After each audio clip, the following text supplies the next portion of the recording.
नमस्कार दोस्तों, अभी हम लोग कीटगंज के लिए निकले हैं लेजर शो देखने के लिए। अब देखते हैं कि लेजर शो देखने को मिलता है कि हम लोग वैसे ही वापस आते हैं। और अगर हम लोगों को देखने को मिलेगा तो आप लोगों को भी मैं दिखाता हूँ इस वीडियो के माध्यम से। वीडियो में बने रहिए और पूरा एंजॉय करिए। ये देखिए मोदी और योगी। जय श्री राम। परेड ग्राउंड में शाम का नज़ारा, भीड़ तो खत्म ही नहीं हो रही है। जय हो प्रयागराज की, जय हो जय हो। मज़ा तो है भैया, घूमने का मज़ा रात में ही है। दिन में उधर घूमो, रात में इधर। संगम टेंट कॉलोनी कहीं भी बढ़िया, मतलब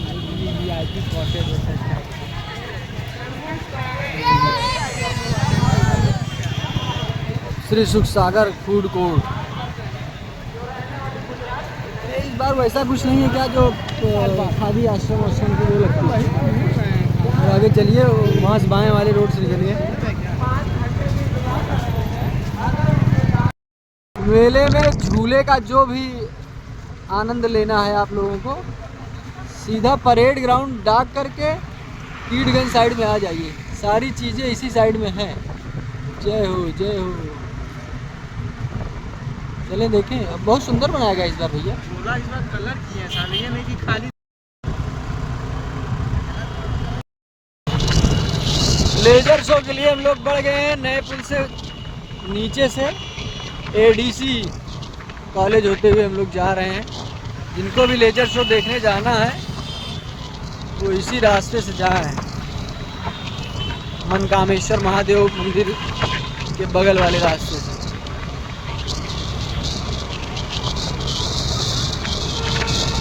नया रास्ता बन गया है। हाँ, बहुत सुंदर रास्ता।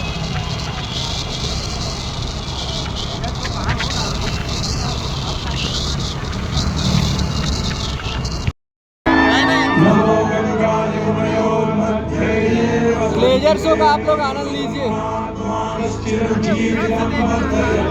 चले नीचे, आसमान से देखना है।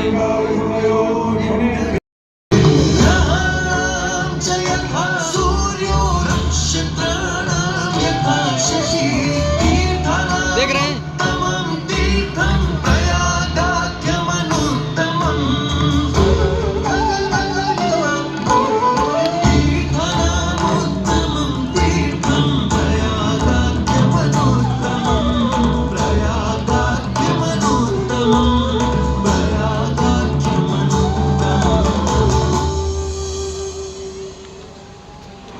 सूर्य ग्रहों में श्रेष्ठ है और चंद्रमा नक्षत्रों में श्रेष्ठ है। उसी प्रकार प्रयाग सभी तीर्थों में सर्वश्रेष्ठ है। पद्म पुराण जिस तरह प्रयाग की विशेषता को दर्शाता है, उसी तरह इस पावन क्षेत्र का गुणगान करने वाली अनेक पौराणिक कथाएं, किंवदंतियां एवं कहानियां आज भी जनमानस भगवान ब्रह्मा को यज्ञ करने हेतु एक दिव्य स्थान की आवश्यकता थी, जिसके चयन को लेकर अपनी दुविधा के निवारण हेतु भगवान ब्रह्मा नागों के देवता महाराज शेषनाग के यहाँ पहुंचे और उनसे कहा, हे आदिशेष, मैं यज्ञ करने हेतु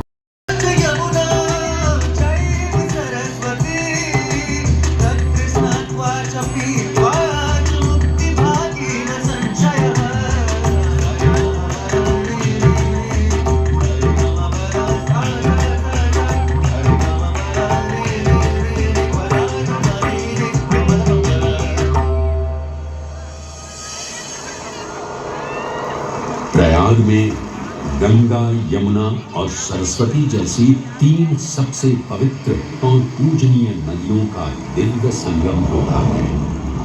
इन नदियों के संगम में स्नान करने एवं संगम का जल ग्रहण करने से मनुष्य मुक्ति का अधिकारी बन जाता है और इसमें किंचित भी संदेह नहीं है।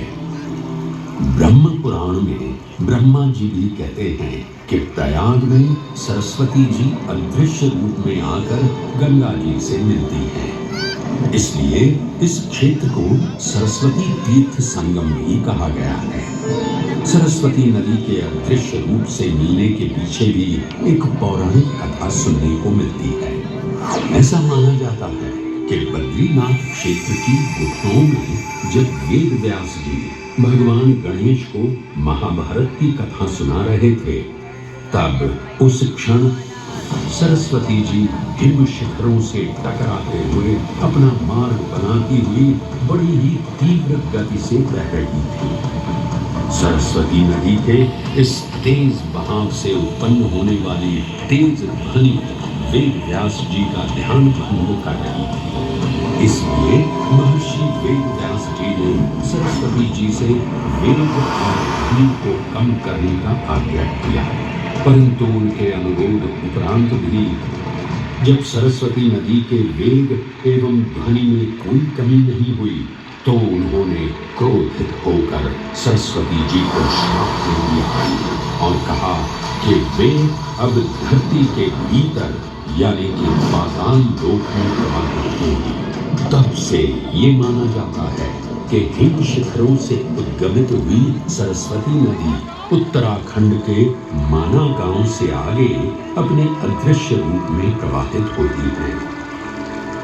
आगे चलकर यही अदृश्य रूपी मां सरस्वती प्रयागराज में गंगा एवं यमुना नदी से मिलकर त्रिवेणी संगम को पूर्ण करती है।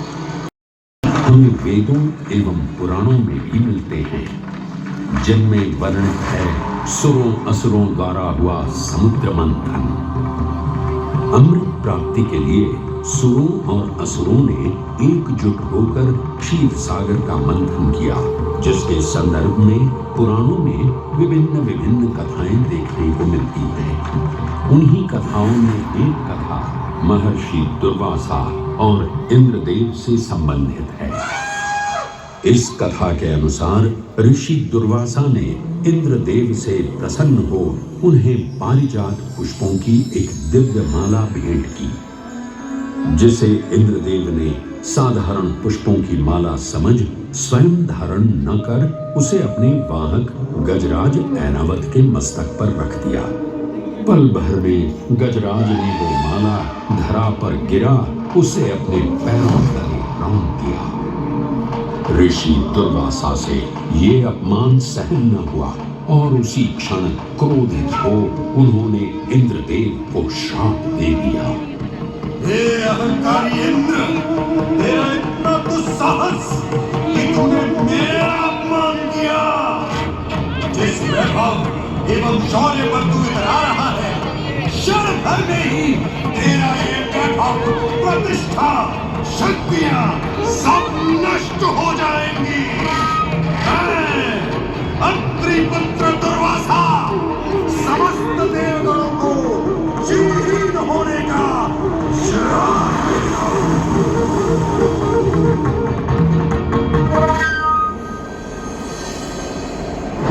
इस श्राप के परिणाम स्वरूप स्वर्गलोक से लेकर वैकुंठ धाम तक का सारा वैभव चला गया।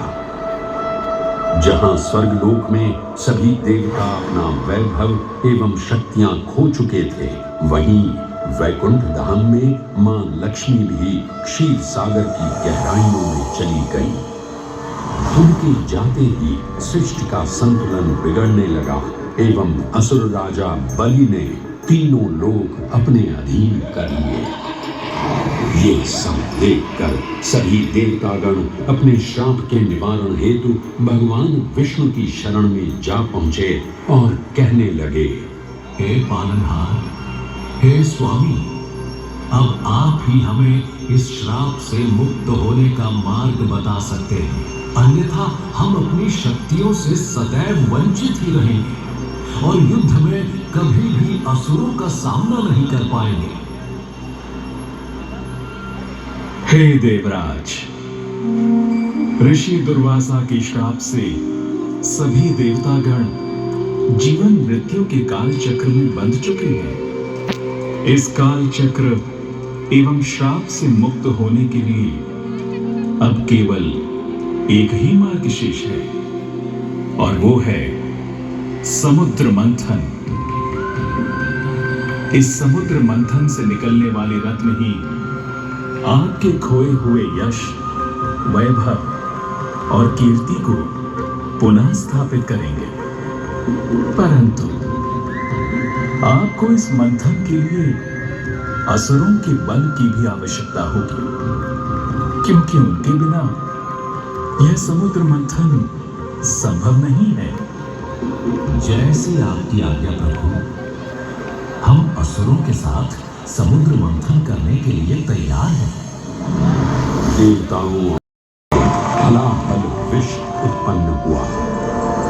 उस विष के प्रभाव को कोई भी देवता या असुर सहन करने में समर्थ नहीं थे। इस कालकूट विष से सृष्टि का विनाश हो सकता था। इसीलिए इस आपदा से बचाने स्वयं देवों के देव महादेव प्रकट हुए और उन्होंने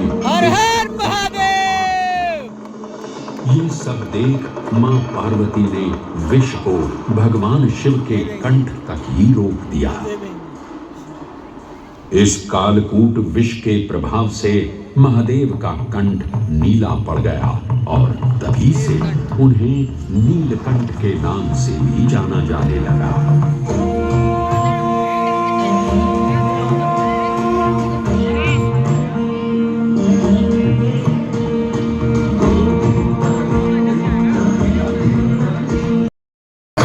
गंधर्व, शंख, उच्चैः, वारुण एवं कौस्तुभ मणि जैसे अनेक रत्न उत्पन्न हुए, लेकिन सभी को जिस रत्न की सबसे अधिक प्रतीक्षा थी, उस रत्न का निकलना अभी बाकी था।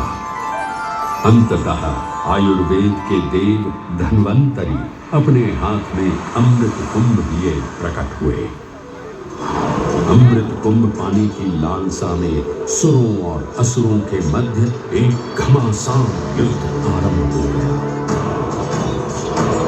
इसी युद्ध के दौरान स्वरभानु नाम का एक असुर अमृत कुंभ को अपने अधीन कर पाताल लोक की ओर चल दिया। तब अमृत कलश को वापस पाने हेतु देवतागण अपने आराध्य भगवान विष्णु का स्मरण करने लगे।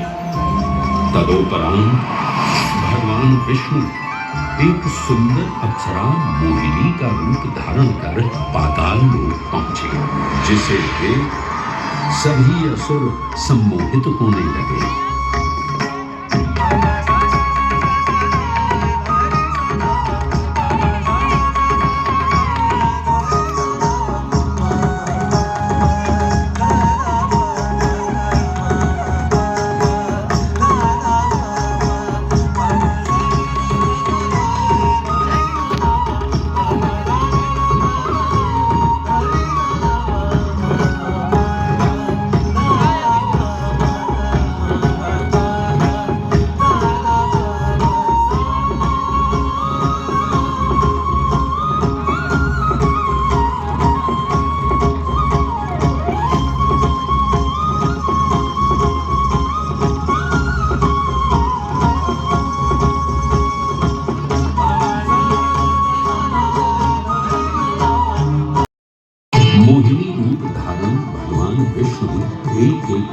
सभी देवताओं को अमृत पान करवाने लगे, जिससे वे पुनः अपनी शक्तियां प्राप्त कर सके। परंतु स्वरभानु नाम का असुर जल्द ही भगवान विष्णु की ये चालाकी भांप गया और चुपचाप देवता वेश धारण कर उन्हीं के बीच में जाकर विराजमान हो गया। तब जैसे ही मोहिनी स्वरभानु को अमृतपान कराने हेतु अग्रसर हुई, ठीक उसी क्षण सूर्य एवं चंद्रमा स्वरभानु का असली रूप पहचान गए। ये ज्ञात होते ही भगवान विष्णु अपने मूल रूप में परिवर्तित हो गए और अपने सुदर्शन चक्र से स्वरभानु का सिर धड़ से अलग कर दिया। परंतु तब तक अमृत की 2 बूंदें स्वर भानु के कंठ से उतर चुकी थी, जिसके चलते वो अमरत्व प्राप्त कर चुका था। इस तरह स्वर भानु के कटे हुए सिर के भाग को राहु का नाम मिला और धड़ को केतु के नाम से जाना जाने लगा। माना जाता है कि प्रतिशोध की ज्वाला में ज्वलित राहु एवं केतु सूर्य एवं चंद्रमा पर ग्रहण लगाते हैं। इस प्रकार सूर्य और चंद्र पर ग्रहण लगना राहु और केतु का प्रतिशोध माना जाता है। भगवान विष्णु की ये लीला देख सभी असुर अचंभित हो उठे। इससे पहले कि वे कोई प्रतिक्रिया दे पाते, भगवान विष्णु के वाहन पक्षीराज गरुड़ ने शीघ्रता से अमृत कलश को उठा लिया और अपने साथ लेकर स्वर्गलोक की ओर उड़ चले। कहते हैं पक्षीराज की इस यात्रा के दौरान पृथ्वी पर 4 जगह अमृत की कुछ बूंदें छलक कर गिर पड़ी थी और इन बूंदों से उन नगरों की नदियों के पानी में अमृत जैसे गुण आ गए थे। वे 4 स्थल हरिद्वार, प्रयाग, उज्जैन एवं नासिक है और यही कारण है कि इन 4 नगरों में कुंभ का पर्व मनाया जाता है। ऐसी भी मान्यता है कि एक दिव्य दिवस एक सांसारिक वर्ष के बराबर होता है और पक्षीराज गरुड़ की यात्रा में 12 दिन लगे थे। इसीलिए हर 12वें वर्ष में कुंभ पर्व मनाया जाता है।